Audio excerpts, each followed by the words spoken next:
حدیث شریف میں ہے اللہ کے رسول صلی اللہ علیہ وسلم ارشاد فرماتے ہیں کہ اللہ تبارک و تعالیٰ نے 5 وقت کی نماز فرض کی ہے. جس نے وقت پر اچھی طرح وضو کیا، خشوع اور خضوع کے ساتھ نماز پڑھی، تو اللہ تبارک و تعالیٰ نے اپنے ذمے کرم سے عہد کر لیا ہے کہ اسے بخش دے.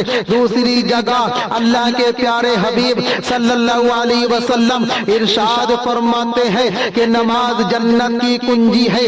سرکار دو عالم صلی اللہ علیہ وسلم ایک اور جگہ ارشاد فرماتے ہیں نماز میری آنکھوں کی ٹھنڈک ہے. محترم حضرات، مذکورہ حدیث میں سرکار دو عالم صلی اللہ علیہ وسلم ارشاد فرماتے ہیں کہ نماز میری آنکھوں کی ٹھنڈک ہے. اگر آپ رسول صلی اللہ علیہ وسلم کی آنکھوں میں ٹھنڈک پہنچانا چاہتے ہیں تو نماز شروع کر دیجئے. کون مسلمان ہے جو سرکار دو عالم صلی اللہ علیہ وسلم کی آنکھوں میں ٹھنڈک نہیں پہنچانا چاہتا ہوگا یقیناً چاہتا ہوگا. اگر آپ حقیقی معنی میں عاشق رسول ہیں اور اپنے محبوب کی آنکھوں میں ٹھنڈک پہنچانا چاہتے ہیں تو آج سے نماز شروع کر دیجئے اور پیارے حبیب صلی اللہ علیہ وسلم کی آنکھوں میں ٹھنڈک پہنچا کر دونوں جہان کی نعمتیں حاصل کیجئے. اللہ کے پیارے حبیب دانۂ غیوب صلی اللہ علیہ وسلم ارشاد فرماتے ہیں کہ نماز جنت کی کنجی ہے. مطلب یہ ہے کہ جو نماز عشق رسول میں پڑھی جائے وہ جنت کی کنجی ہے. جو نماز تلواروں کے سائے میں پڑھی جائے وہ جنت کی کنجی ہے. جو نماز حب نبی میں پڑھی جائے وہ جنت کی کنجی ہے. جو نماز طریقہ مصطفیٰ صلی اللہ علیہ وسلم پر پڑھی جائے وہ جنت کی کنجی ہے.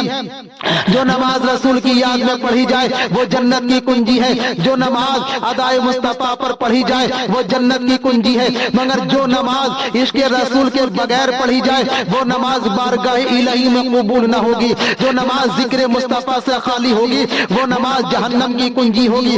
اسی لیے تو اعلیٰ حضرت امام احمد رضا فاضل بریلوی ارشاد فرماتے ہیں ذکر خدا جو ان سے جدا چاہو نجدیو واللہ ذکر حق نہیں کنجی سفر کی ہے.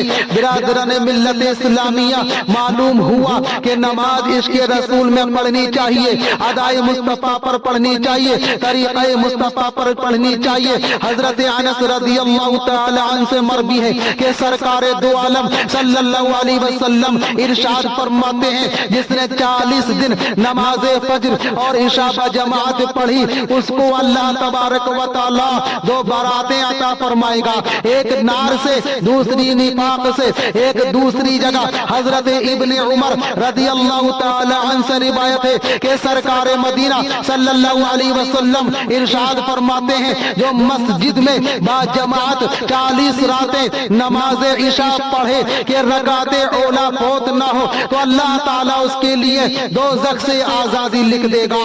مذکورہ بالا حدیث سے معلوم ہو گیا کہ جو نماز کی پابندی کرتا ہے، خصوصاً عشاء اور فجر کی نماز کی پابندی کرتا ہے، عشق نبی میں ڈوب کر ادا کرتا ہے، اس کے لیے یقیناً دوزخ سے رہائی کا پروانہ ہے. حضرت انس رضی اللہ تعالی عنہ سے مروی ہے کہ سرکار مدینہ صلی اللہ علیہ وسلم ارشاد فرماتے ہیں کہ میری امت پر 50 نمازیں فرض ہوئی تھی. جب میں لوٹ کر موسیٰ علیہ السلام کے پاس آیا تو موسیٰ علیہ السلام نے دریافت کیا کہ اللہ تبارک و تعالیٰ نے آپ کی امت پر کیا فرض کیا ہے. آپ نے ارشاد فرمایا کہ میری امت پر اللہ تعالیٰ نے 50 وقت کی نماز فرض کی ہے. موسیٰ علیہ السلام کہنے لگے واپس جائیے اور اپنے رب سے کم کرا لیجئے کیونکہ آپ کی امت اتنی طاقت نہیں رکھتی. سرکار دو عالم صلی اللہ علیہ وسلم واپس جاتے ہیں اور اپنی گناہگار کمزور امت کا خیال کرتے ہوئے نمازیں کم کراتے ہیں. اس طرح 45 وقت کی نمازیں معاف کرا لیتے ہیں، صرف 5 وقت کی نماز رہ جاتی ہے. لیکن اللہ کے کلام میں کوئی تبدیلی نہیں. جو بندہ خشوع اور خضوع کے ساتھ عشق مصطفیٰ سینے میں بسا کر 5 وقت کی نماز پڑھے گا اسے 50 وقت کی نماز کا ثواب دیا جائے گا.